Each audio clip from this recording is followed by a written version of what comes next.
بسم اللہ الرحمن الرحیم۔ السلام علیکم دوستو، میرا نام آصف خان اور آپ دیکھ رہے ہیں انڈین مسلم۔ ہم ہی نے قرآن نازل کیا ہے اور ہم ہی اس کی حفاظت کرنے والے ہیں۔ دوستو، آج سے 1400 سال پہلے ہر برائی کا گڑھ عرب دیش ہوا کرتا تھا۔ ہتیا، بلاತ್ಕಾರ، چوری، ڈکیتی سب عام تھا، مگر ان برائیوں کا اس دن خاتمہ ہونا شروع ہو گیا جب اللہ نے محمد صلی اللہ علیہ وسلم کو پیغمبر بنا کر اس دنیا میں بھیجا۔ محمد صلی اللہ علیہ وسلم نے قرآن کے ذریعے ان برائیوں کا خاتمہ کیا اور ایک ایشور اللہ کا پیغام ہر انسان تک پہنچایا۔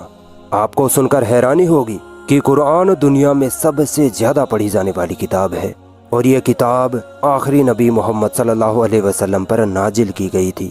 قرآن کب اور کیسے اوترت ہوئی؟ قرآن کو کس نے لکھا؟ ایسے ہی سوالوں کے ساتھ آج ہم قرآن کی ہسٹری جانیں گے، قرآن کے بارے میں روچک تتھیہ جانیں گے۔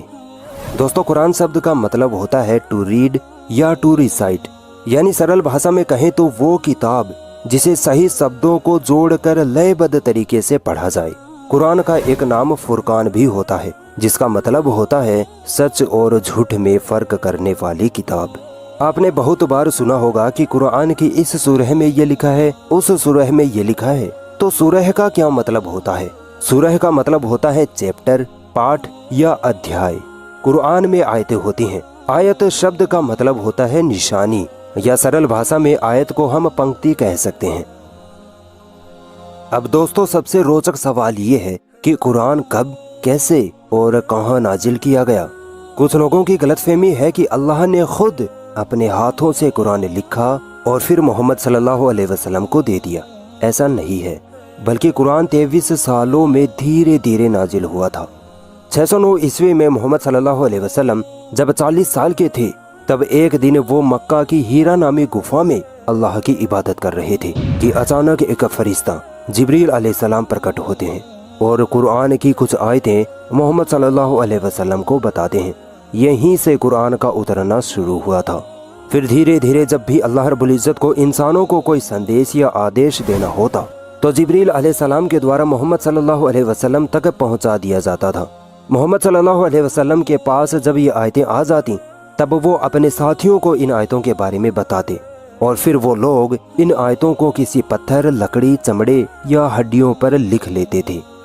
دوستو، قرآن کی ایک خاص بات یہ ہے کہ قرآن کی آیتیں اس سیکوینس یا کرم میں نہیں ہیں جس کرم میں وہ اترتی تھیں، بلکہ محمد صلی اللہ علیہ وسلم نے قرآن کی آیتوں کا ایک سیکوینس بنایا تھا۔ یعنی جب جب آیتیں اترتی تو محمد صلی اللہ علیہ وسلم اپنے ساتھیوں سے کہتے کہ اس آیت کو تو اس آیت کے بعد لکھو اور اس آیت کو اس سورہ میں لکھو۔ یہی وجہ ہے کہ جو آیتیں سب سے پہلے اتری تھیں وہ قرآن کے آخری حصے میں ہیں، اور جو آیتیں آخری دور میں نازل ہوئی تھی وہ قرآن کے شروع میں لکھی ہیں۔ دوستو، محمد صلی اللہ علیہ وسلم کے زمانے میں قرآن کسی کتابی شکل میں نہیں تھا، بلکہ پتھر، چمڑوں، ہڈیوں پر الگ الگ لکھا ہوا تھا۔ مگر زیادہ تر مسلمان قرآن کو اسی وقت میمورائز یعنی پورا کا پورا یاد کر لیا کرتے تھے، اسی لیے قرآن کو کتابی شکل نہیں دی گئی تھی۔ محمد صلی اللہ علیہ وسلم کے اس دنیا کے جانے کے 1 سال بعد ایک جنگ یمامہ میں تقریباً 70 ایسے مسلمان جن کو پورا قرآن یاد تھا وہ شہید ہو گئے۔ اس پر اس وقت کے پہلے خلیفہ ابو بکر رضی اللہ تعالیٰ عنہ نے نرنے لیا کہ اگر ایسے ہی سارے حافظ قرآن یعنی قرآن کو یاد رکھنے والے شہید ہو گئے تو ڈر ہے کہ ہم قرآن کو کھو دیں گے۔ اسی لیے حضرت ابو بکر رضی اللہ تعالیٰ عنہ نے زید بن ثابت رضی اللہ تعالیٰ عنہ کو یہ حکم دیا کہ قرآن کو ایک کتاب کی شکل میں تیار کیا جائے۔ پھر بڑے بڑے قرآن حافظوں کے ایک سموہ نے قرآن کو ایک کتابی شکل میں تیار کیا۔ اس کے بعد جب اسلام کے تیسرے خلیفہ عثمان رضی اللہ تعالیٰ عنہ کا دور آیا تب تک اسلام کئی دیشوں میں پھیل چکا تھا۔ چونکہ قرآن عربی بھاشا میں تھی اس لیے عربی نہ جاننے والے مسلمان قرآن کو اپنی بھاشا میں لکھنے پڑھنے لگے، جس سے کہ قرآن کی میننگ سمجھنے میں بدلاؤ آنے لگا۔ اس کو روکنے کے لیے عثمان رضی اللہ تعالیٰ عنہ نے ایک بار پھر سے قرآن کو اسی طریقے سے لکھوایا جس طریقے سے محمد صلی اللہ علیہ وسلم کے زمانے میں لکھا گیا تھا۔